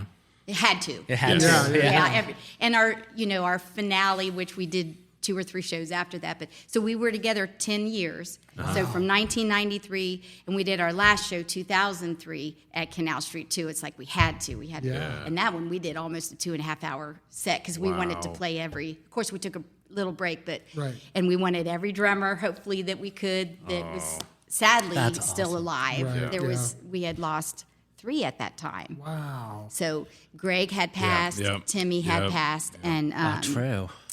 maybe not 3. Yes, Ben Shelker. Ben Shelker passed too. And so so that's what I brought when we did. So Andy Valeri and Big B did our first CD, and we wanted to do our second. We did our second CD on our own. Yeah. So that was we tried to have this was the inside of our CD, and we tried to have A Collage montage of of everything. everything. Yeah. We definitely Yeah. need to put and then that this up. is, and Yeah. then we had in honor of Tim, Ben, and Greg Amazing. in the back. So, all same thing. Yeah. That's great. I have lots of these. So if you guys want We were talking beforehand. We love Nick. Yes. The record you put out. It's on Tidal. I don't know if it's on all the streaming. TIDAL. That's the music service that I use, and so I've been listening to that. But that's not out there anywhere, is I it? know. Could you guys maybe help me get it on? know. I don't know how to This do guy it. over here He might be would. able to- I'm Because not I've been really- meaning to get it on Spotify or something. You're already on Tidal, so I wouldn't think it'd be a far stretch to get this. And I don't know who arranged or if you had anything to do with it. Because this being is all on Sharon Tidal. Sharon and I Yeah. did this. Of course, had friends help us with. Ed Lacey helped us with all of the getting this all layout and together and everything. Yeah. Yeah, because I saw that project come up as I was doing research, and I thought, man, there's nowhere to listen to this. I'd love to hear what it sounds like. So I could definitely send it to you all personally, but Yeah, I would yeah. like to get it on something. Yeah, definitely. Yeah, I Because just the song Chief that Yeah. Steve Bognar did the video for, that's on here. Okay. Oh, And cool. Okay. Yeah. so Okay. So then- is it Nick Kazernis, the first album? Yeah. Okay. And that's because That's what I thought. I mean, he taught me most of my power chords that I know, but he was just always there. He came to almost all the shows, was so supportive. And even one time I was playing, and now I have what do you call those, strap locks? Mm-hmm. But it was before I had strap locks, and my guitar just fell down. Oh, wow. and I broke the jack to Uh-huh. plug it in, and he runs to his house and he lets me play his Les Paul. Wow. Jeezy Pete. So I just dropped my guitar and I'm playing his Les Paul. I don't know. He's just that's how he was all the time. So that's why we're like, we love Nick. It was a surprise to him. He probably was embarrassed, but I don't know. That's why. That's we named it awesome. that. Yeah, we've interviewed Nick. His episode by this point should have been released. Yeah. He was like, it was like getting shot out of a can with Yeah, him. I it was mean, a freight he just. We said, I think, like 2 or 3 things at the beginning, and then an hour later, Shawn and I are like, we have questions. Okay. We've got to stop for like 5 seconds. 'Cause He's he lived just, a long musical life. Oh, Yeah. man. He just is like, woof, woof, woof, woof, just left and right. Names and people and bands and places and situations and, all Just kinds of a stuff. bibliothèque of Yeah, information. he's something, Yes, man. he And Jamie let me use his Marshall amp when we Oh, played really? first. I did not have even an amp. Wow. So he let me Great. use his Marshall amp. Amazing. And then he's the one that got me to use the Laney so I'm one of those that I'm stuck in my ways. I still have the same guitar. I have comfort levels, you know what I Sure. mean? Yeah. I have the same amp. I've had it retubed by Chris Wright several times. Because I like it. That's right. And so, but Why- he's the one that turned me on to the Laney, and I bought it so cheap from Dennis, a friend of ours named Dennis, and so I still have the same amp, same guitar, and But Jamie's the one that let me use this Marshall for our first show. Wow. Great. I wanted that sound. I wanted that grungy. Marshall sound. Yeah. Yeah. That's awesome. So CD release. Is there any other memories come up from the CD release show at all? Do you remember who played with you guys? So mostly Greg. Oh gosh, CD release. Was it? You guys had other bands on with you that night. Yes. I'm sorry. It's just like okay. your wedding, I'm sure. It's I a am blur. so sorry. Especially a night like that when you're all amped up and ready to get this thing out. And, Sharon, that's what Sharon will be, and she's older than me. not that much, but she That's just what she's remembers gonna little have, details. trouble with, so. I feel really bad No, that I don't. can't remember, but yes, someone opened up. Oh, and it's gonna- yes. Jay Madewell's sister's band, Rinky Dinks. Okay. Rinky Dinks. Huh. Don't know that. I don't remember them. No. So they opened. I'm pretty sure. I feel terrible. It's okay. It's going to be on that Canal Street. Yeah, That's probably true. will be. I'll have to Yeah, go back and look okay, at that. yeah. So we'll figure that out. We need a But, phone. as far as Yeah. like being on a tour and all that, we did keep busy, but it was just one of those where it wasn't like we got to go on a 2-week tour and we didn't do that. We didn't want to. We wanted to just. Now, and when I played with the Breeders in San Francisco, she did the people that were in charge of 4AD. She they came to watch, and she introduced me to them, and she gave them my CD to them, which I thought was so nice. Oh yeah, That's awesome. beautiful. And of course, I got you were like, wow, what if something happens? I 4AD? Yes. Yeah. Like, that's probably my favorite label. Yeah, me too. Pixies were on 4AD. Yep. Cocteau Twins, who I love, were on Yeah, 4AD. me too. I love them too. Yes. But we were rejected. But they even called me. There were 2 guys there. They were very nice. Ivo was one Ivo because he was one British. of the leads. They're- Yeah, yeah. British. And at the time, short dark hair. But he called me and he goes, Katie, it's just not our thing. And I just said, that was the nicest rejection I ever got. Well, and the fact that you would have got a phone call That's from them. exactly I what I know. said. I Yeah. said, you took the time to call me and tell me thank you so much. That doesn't happen. Usually you hear nothing. I Right. know. Any of us who've ever put stuff out in the universe. Yep. Yep. Are So used that, to and the- then there was another label that. So, are you all familiar with?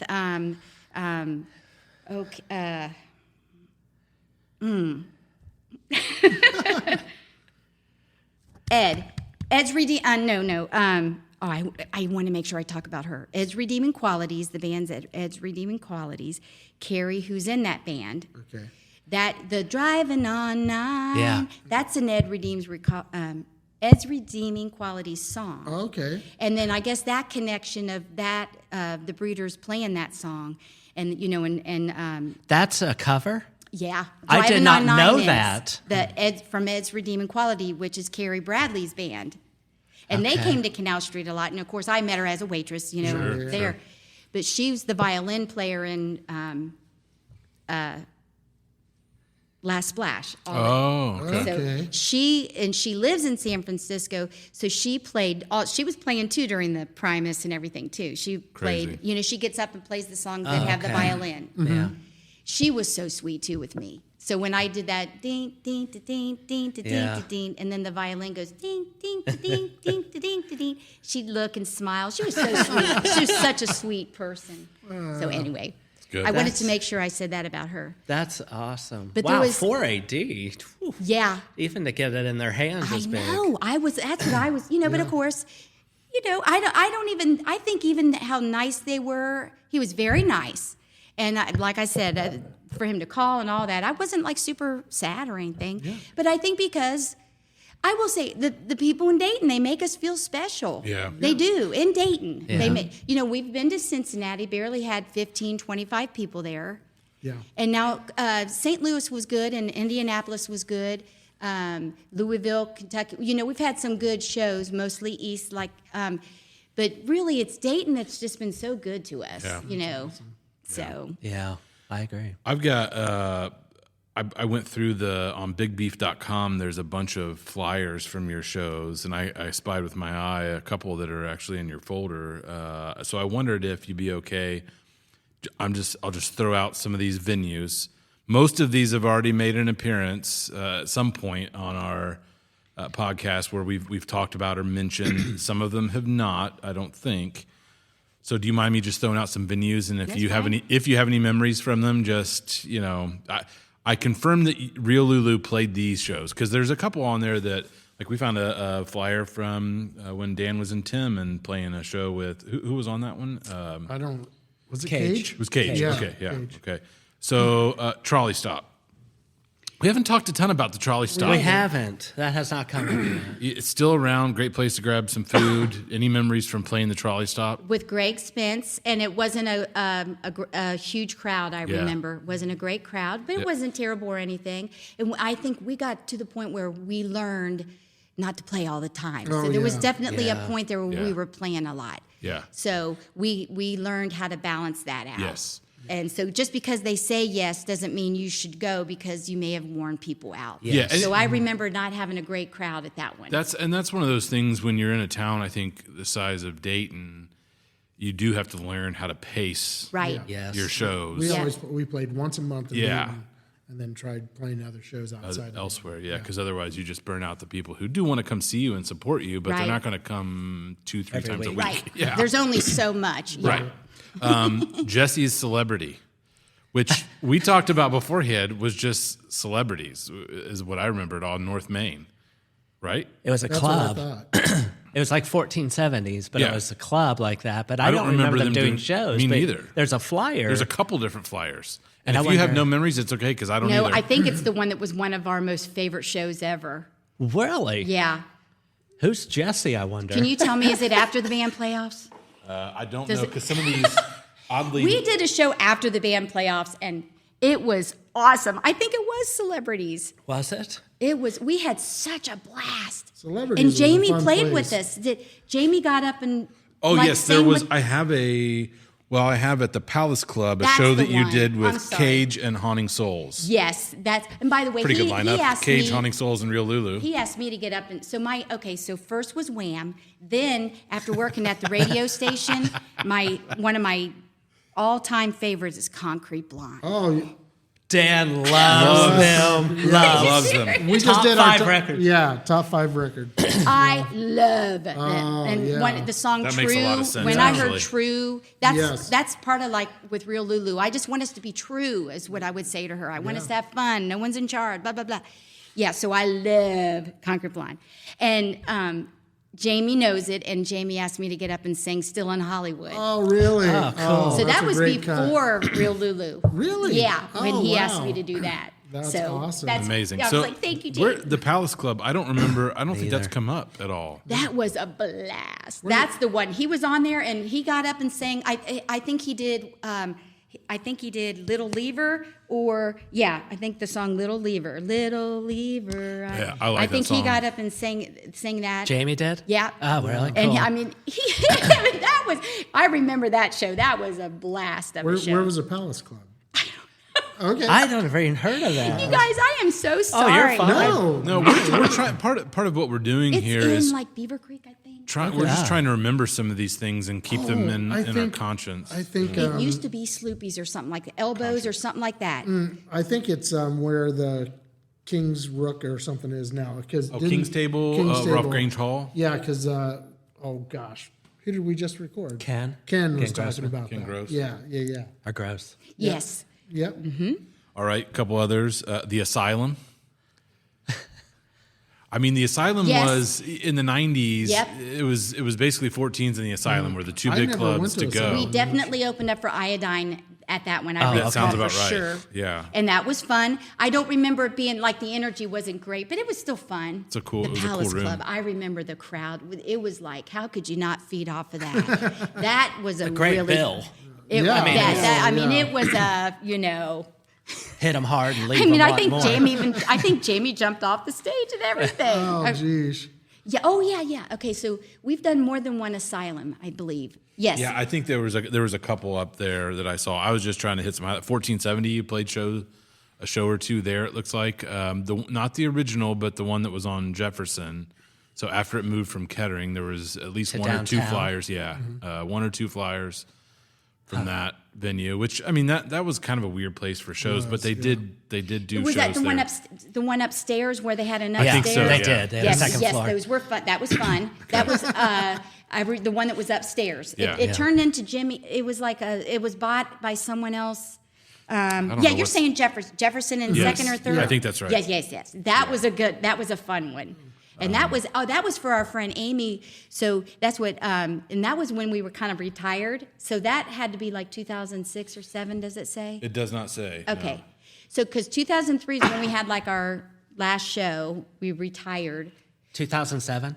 3. 3, okay. But then Amy turned 40, and we played at that. Okay. At, That's cool. the At 14s. 1470 up there at the Okay. top, and that was a great show. That was with the Method. Okay. Oh, wow. And I love the Method. So, and I had never seen the Method outside of Canal Street because I always worked every Method show. Okay. And so when we got to play with them, it was so much fun being in the crowd and jumping around, because it was after we played. Yeah, so that, and then when she turned 50, which was now going to be 6 years ago, that we played with the Method again on Waterville Elite at, At Blind Rage. it's down the road from Blind Rage. It was, they tried, I don't think they still do shows, but it used to be like a gym. Okay. Yes, so that was 2019. Wow. And that was her 50th.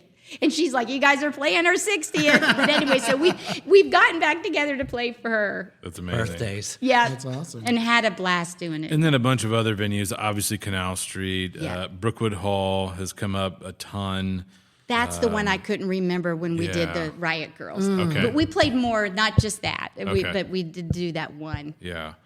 Sub Galley is mentioned Yep, in there. that was fun. Kelly Hall in Yellow Springs.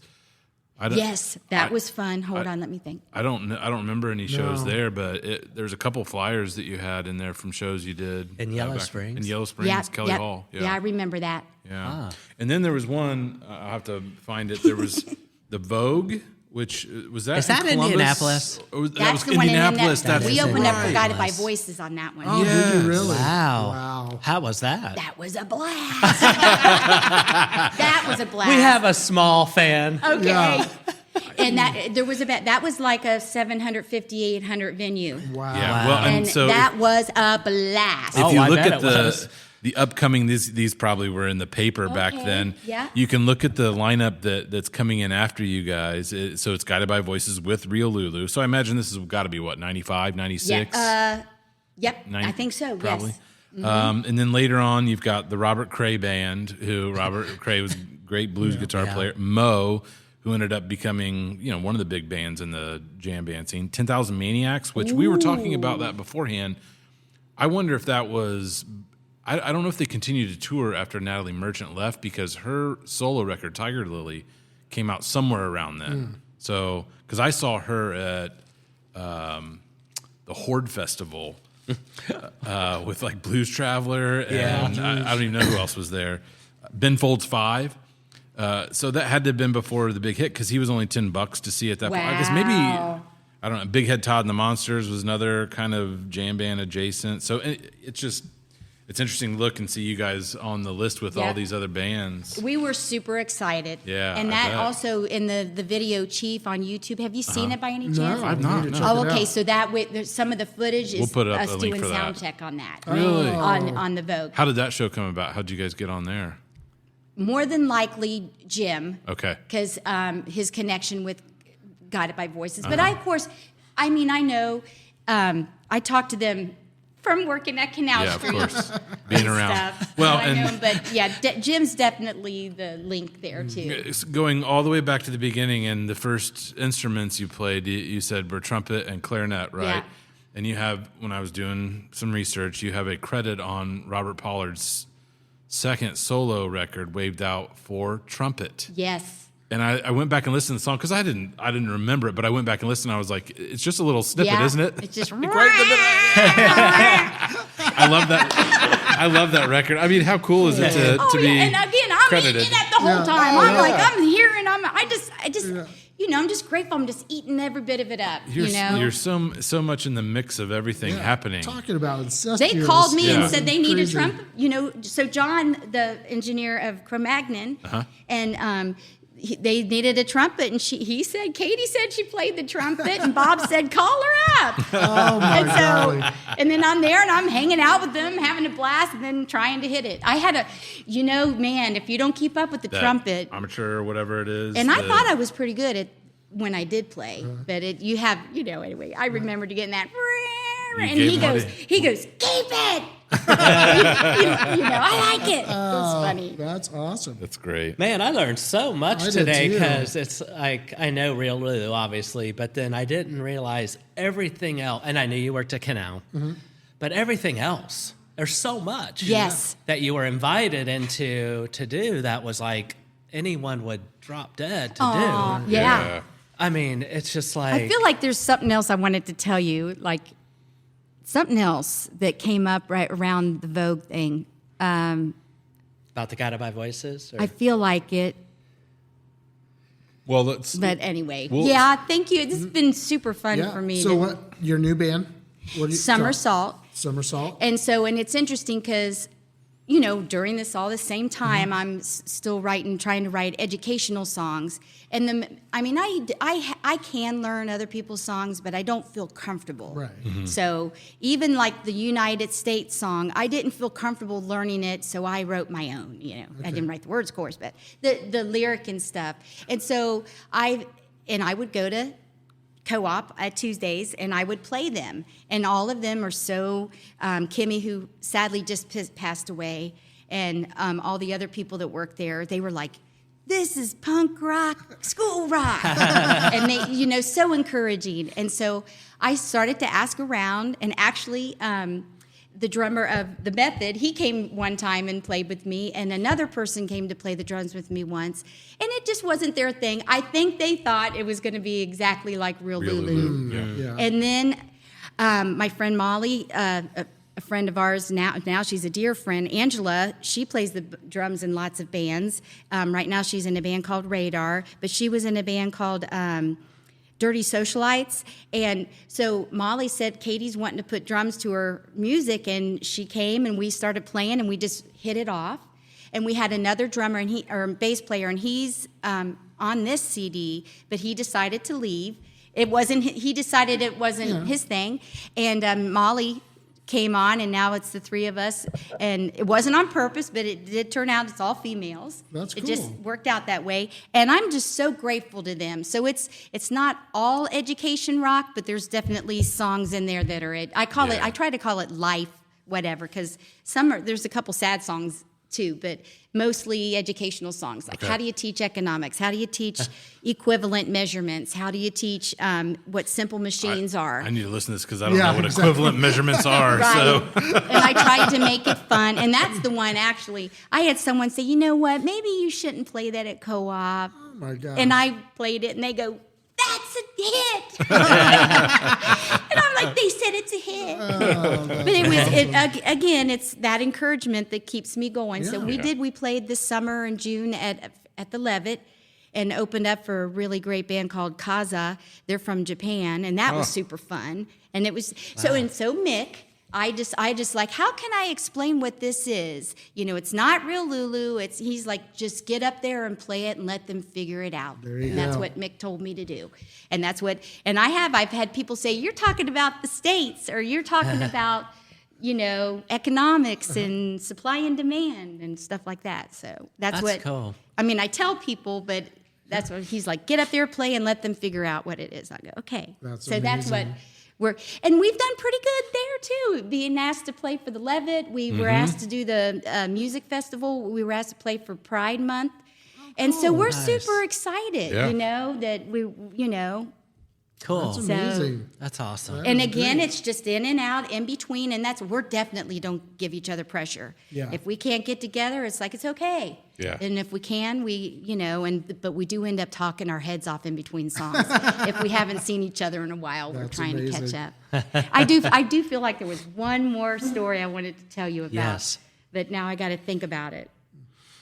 It was either with Bob or